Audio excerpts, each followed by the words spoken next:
کچھ کہنا چاہتے ہیں جی؟ جی شکریہ جناب چیئرمین. سینٹ کی بنیادی طور پر تشکیل کا مقصد تو یہ تھا کہ قومی اسمبلی میں آبادی کی بنیاد پر ممبران اسمبلی منتخب ہو کر آتے ہیں تو چھوٹے صوبوں کی وہاں اکثریت تو ہوتی نہیں ہے بلکہ وہ کم ہی ہوتے ہیں. تو سینٹ کو اس لیے برابری کی بنیاد پر تشکیل دیا گیا کہ چاروں صوبوں سے برابر نمائندے ہوں گے اور وہ جو کمی قومی اسمبلی میں ہے وہ یہاں پوری کی جائے گی. لیکن اگر ہم سینٹ کی تاریخ اٹھا کر دیکھتے ہیں کہ جن مقاصد کو مد نظر رکھ کے سینٹ کی تشکیل ہوئی آج تک اس پہ عمل درآمد نہیں ہوا. جیسے میرے بھائی کبیر محمد شہید صاحب فرما رہے تھے کہ ہم یہاں سے تجاویز بھیجتے ہیں چاہے منی بجٹ ہو چاہے پورا بجٹ ہو لیکن ان میں سے ایک تجویز کو بھی پذیرائی حاصل نہیں ہوتی. تو یہ سارا جو ایکسرسائز ہوتا ہے آپ کی صدارت میں اور اس کا کوئی رزلٹ کوئی نتیجہ کوئی فائدہ نہیں.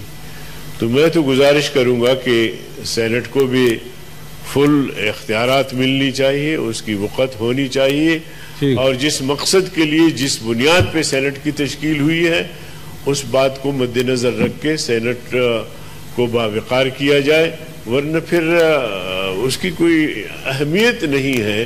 میں تو سمجھتا ہوں کہ کسی یونین کونسل کی بھی اہمیت ہوتی ہے کہ اگر وہ کوئی بل پاس کرتے ہیں کوئی قانون پاس کرتے ہیں ڈسٹرکٹ لیول پہ بھی تو اس پر عمل درآمد ہوتا ہے. اور سینٹ جو کہنے کو تو ایوان بالا ہے لیکن ایوان زیرین کے اختیارات ہیں سینٹ کا اختیار کچھ بھی نہیں ہے.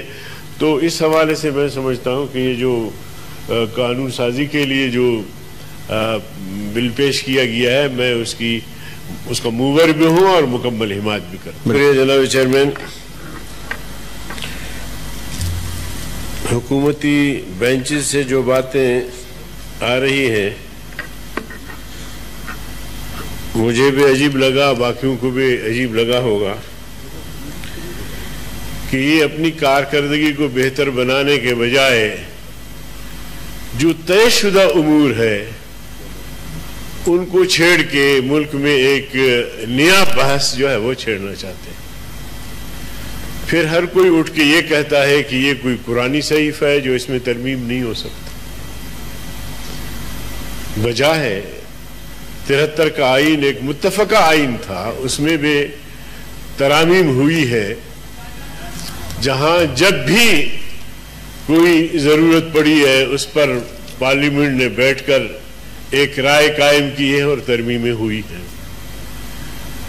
لیکن سوال یہ ہے کہ 18ویں ترمیم سے تکلیف کیا ہے آپ لوگوں کو آپ کی مشکل کیا ہے اس سے مشکلات کون سی پیدا ہوئی ہے. ہم تو سمجھتے ہیں کہ جو روز اول سے چھوٹے صوبہ خود مختاری کی بات کرتے تھے سندھ بھی اور بڑی مشکل سے 2010-11 میں بڑی جدوجہد کے بعد 18ویں ترمیم آئی اور چھوٹے صوبوں کی اشک شوئی ہوئی. ہمارے اسپیچز اس وقت جو تھی وہ بھی آج ریکارڈ پہ موجود ہے. میں نے یہ کہا تھا کہ یہ اشک شوئی ہے صوبوں کو مکمل خود مختاری نہیں ملی. جناب والا ہمارا تو مطالبہ یہ تھا کہ مرکز کے پاس وفاق کے پاس صرف 4 محکمے ہونی چاہیے 4 محکمے ہونی چاہیے باقی تمام صوبوں کے حوالے کیے جائے. ایک تو بڑی مشکل سے یہ ہو گیا. ٹھیک ہے آپ بتائیں کہ 18ویں ترمیم میں کہاں خامی ہے جس کو آپ ترمیم کرنا چاہتے ہیں تاکہ ہمیں بھی سمجھ میں آئے ہم بھی سمجھے. دلیل کی دنیا ہے آئینی طور پہ اخلاقی طور پہ ضابطے کے طور پہ آپ ہمیں بتائیں. دوسری بات یہ ہے کہ NFC ایوارڈ اتنا ظلم ہوا ہمارے ساتھ جناب چیئرمین کہ حال ہی میں جو تشکیل 9 ہوئی تو بلوچستان کا جو ممبر لیا گیا وہ بھی کراچی سے لیا گیا. یعنی یہ اس قسم کی دیدہ دانستہ زیادتیاں، ظلم و جبر کی انتہا. اب یہ اس طرح کی حرکتیں ہوں گی تو کون خاموش رہ سکتا ہے؟ پھر جناب والا سندھ جو بہت بڑا ریونیو اور بہت بڑا پیسہ جو ہے وہ وفاق کو دیتا ہے. اب اس NFC ایوارڈ کے ذریعے جو ان کا حصہ ملنا تھا، میں شاید غلط نہ ہوں تو 229 ارب ان کے حصے سے کٹوتی ہوئی ہے. 30 ارب سے زیادہ بلوچستان کے حصے سے کٹوتی ہوئی ہے جو چھوٹا سا صوبہ ہے. اور اسی طرح خیبر پختونخوا اور پنجاب سے ہر صوبے سے ان کے حصے کاٹے گئے ہیں. جناب چیئرمین، میں نہیں سمجھتا، ایسا بھی نہیں ہے کہ ہم نے دنیا نہیں دیکھی. 5-6 سال پہلے میں چائنا کے سفر تھا تو ہمارے سفر کا آغاز انہوں نے اورمچی سے کیا. انہوں نے ہمیں بتایا کہ ہمارے باقی صوبوں کے نسبت اورمچی جو ہے وہ پسماندہ صوبہ ہے، سنکیانگ. اور اس کے لیے اس سال ہم نے بجٹ میں کوئی 60 ارب ڈالر سے زیادہ پیسے رکھے ہیں تاکہ اس کو بھی دوسرے صوبوں کے برابر لایا جائے. اب بلوچستان پاکستان کا آدھا حصہ ہے. معدنی ذخائر سے اور وسائل و ساحل یہ سارے بلوچستان میں ہیں. بلوچستان غریب کیوں ہے؟ کیوں غریب ہے؟ سونے کے ذخائر، تیل کے ذخائر، گیس کے ذخائر، چاندی کے ذخائر، لوہے اور تانبے کے ذخائر، پھر بھی یہ صوبہ غریب ہے. تو مرکز کا توجہ نہیں ہے. مرکز کی طرف سے توجہ ہوتی تو میں یہاں کھڑے ہو کے شاید یہ باتیں نہ کرتا.